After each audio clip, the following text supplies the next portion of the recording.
weeks after a girl from a remote village in Quebec was injured, her family says they're fighting for her to have access to rehabilitation services in English. McKenna Jones-Griffin was in an off-road vehicle accident near Blanc-Sablon, which is on Quebec's lower North Shore, in August. Her survival depended on her being transferred to a larger medical center, but Quebec's medevac services were all occupied.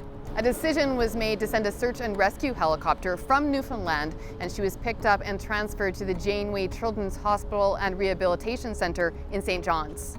Because it was crucial that she get out quickly. The first 72 hours were touch and go, but McKenna is now ready to be transferred to a hospital in Quebec to start her rehabilitation. To maximize McKenna's chance at a full recovery, her neurosurgeon told her family that her best chances at a full recovery was at the Montreal Children's Hospital. But in discussions with EVAC, Quebec's aeromedical evacuation program, the province determined that a transfer to the Centre mère-enfant Soleil at CHU de Quebec was in keeping with the patient's needs and service corridors. But McKenna's parents worry that the Quebec hospital is not the right fit for their daughter, who only speaks English. Quebec's health ministry says the hospital has assured them that English services will be available as requested, and the family was told that a translator would be made available if there was any issues.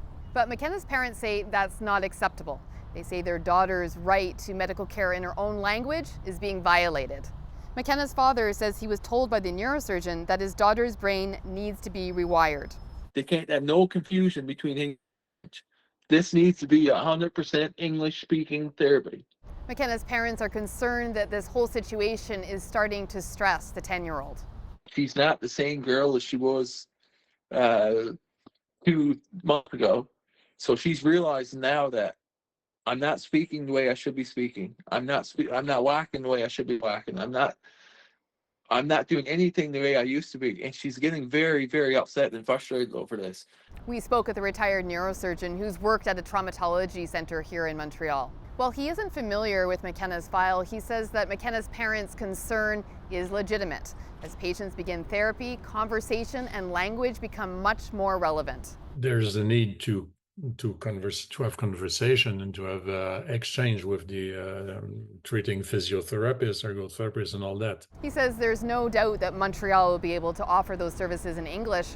And while the Quebec hospitals do have a high standard of care, there's no guarantee of bilingualism amongst staff. McKenna was cleared by her doctor in Newfoundland to travel, but the bureaucracy of where she's going to be sent next has delayed her transfer. McKenna's parents say the medical team has told them that every day that she's delaying therapy will set her back. She's just so ready, and she's so excited to begin this next step, and we feel that we're here and we're kind of at a standstill. The Montreal Children's Hospital would not comment on McKenna's case specifically, but says it does have the capacity and the ability to welcome patients who need specialized care.